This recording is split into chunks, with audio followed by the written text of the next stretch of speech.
এসেছি একজন নিষ্পাপ নিষ্কলুষ মানুষকে অন্যায়ভাবে একটা একটা উদ্দেশ্য নিয়ে আসামি করা, এর শুধু প্রতিবাদ জানাতে এসেছি। আপনাদের একজন সাংবাদিকের কথা শুনলাম যে আসামির বক্তব্য প্রচার করা অপরাধ। না, কখনো না। অভিযুক্তের কোনো বক্তব্য প্রচার করা অপরাধ নয়, শাস্তিপ্রাপ্ত তার বক্তব্য প্রচার করা হয়তো আইনের দৃষ্টিতে অগ্রহণযোগ্য হতে পারে। আসলে প্রত্যেক অভিযুক্ত তিনি কথা বলতে পারেন, তাকে যেহেতু কোর্টে এনেছে তার কথা বলার অধিকার আছে, তিনি সেই কথাই বলতে চেয়েছিলেন।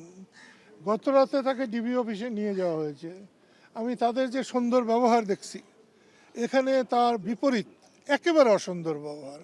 আমার গায়েও ধাক্কা লেগেছে। লতিফ সিদ্দিকী 87 বছর বয়স, যার এই বাংলাদেশের জন্মের বেদনার সাথে তিনি জড়িত।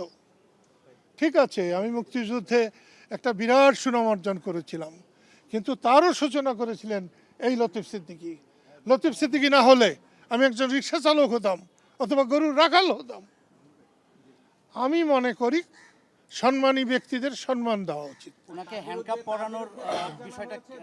আমার হ্যান্ডকাপ নিয়ে কোনো ব্যাপার নাই, এটা সরকার বুঝবে। আমাদের গায়ে হাতে হ্যান্ডকাপ বহুবার পড়েছে। হ্যান্ডকাপকে আমরা খুব একটা খারাপ কিছু মনে করি না।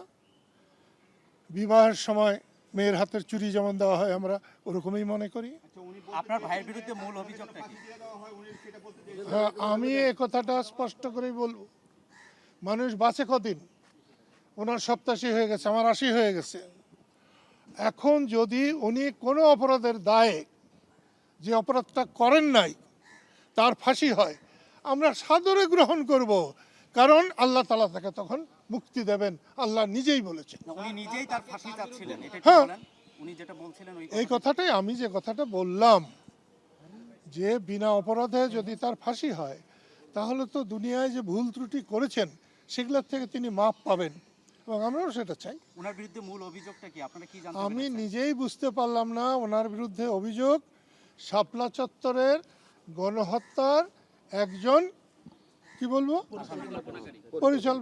পরিকল্পনাকারী বলা যায় না, কারণ তিনি কিচেন ক্যাবিনেটেও ছিলেন না, তিনি তখন পাট মন্ত্রী ছিলেন। পাট নিয়ে হত্যা চলে না। আমি আপনাকে মুক্ত কণ্ঠে বলছি, এরকম কিচেন ক্যাবিনেটে লতিফ সিদ্দিকী ছিলেন না। আর লতিফ সিদ্দিকী এই সময় কিছু ঘটনা নিয়ে বিতর্কিত ছিলেন আওয়ামী লীগের কাছে, শেখ হাসিনার কাছে, এবং উনি যেহেতু জয়কে বলেছিলেন কি যেন কথাটা, কিন্তু উনি ওইভাবে, জয় দেশে মানুষ নয়, রাস্তার মানুষ নয়, উনি বলতে চেয়েছিলেন যে জয় হচ্ছে বঙ্গবন্ধু শেখ মুজিবুর রহমানের নাতি, তাই ফেলনার মানুষ নয়। এবং সেইটাকেই জয় কারা, এই কথাটা বলে তার বিরোধী পক্ষ শেখ হাসিনার কান ভারী করতে পেরেছিলেন। এজন্য আমি বলবো যে আল্লাহকে অশেষ মেহেরবানি যে শেখ হাসিনার কান তখন ভারী ছিল। এটা একেবারে অন্যায়, উদ্দেশ্য প্রণোদিত, এবং এটা একেবারে অচল। লড়বো, আইনে লড়াই যেভাবে লড়ে ঠিক সেভাবেই লড়বো।